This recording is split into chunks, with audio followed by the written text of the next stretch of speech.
ইগোনা পালতেছি আমি অলমোস্ট 5 থেকে 6 মাস হবে। এটা হচ্ছে আমার অ্যালেক্স। ওকে আমি 6 মাসের মতো হয়েছে ওকে আমি পালতেছি।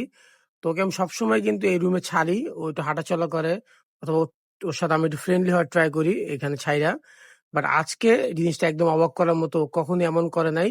আমি ফার্স্টে ভয় পাইছিলাম যে হয়তো বা শীত পড়তেছে এই জন্য ওকে গরম রাখার জন্য চেষ্টা করতেছে, কিন্তু পরবর্তী যে জানতে পারলাম তা শুনে আমার আসলে ভালো লাগছে। সেটা হচ্ছে যে ও হিটে আসছে।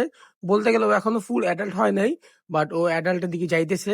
কিন্তু সবচেয়ে প্রবলেমের ব্যাপার হচ্ছে আমার কাছে কোনো ফিমেল ইগোনা নাই, যে কারণে ওকে আমি কোনো হেল্প করতে পারবো না এখানে।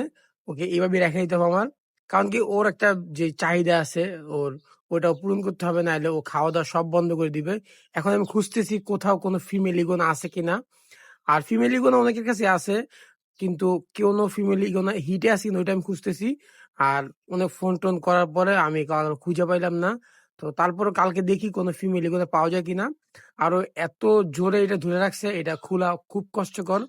মানে একদম ওর দাঁত টাত মানে পুরো ছিঁড়ে যাবে এমন একটা অবস্থা। তারপর আমি খুব পোলাইটলি এটা খুলছি, কারণ এটা না খুললেও সারা রাত এভাবেই থাকবে।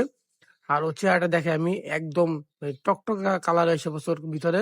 হয়তো বা হিটের কারণে এটা হয়েছে। যদি আপনাদের মধ্যে কারো ফিমেল ইগোনা হিটে থাকা থাকে, তাহলে অবশ্যই আমাকে একটু কন্ট্যাক্ট করবেন, কারণ এটা দিয়ে কিন্তু ব্রিড করা পসিবল এখন আমাদের। তাও দেখা যাক কি হয়, আল্লাহ ভরসা।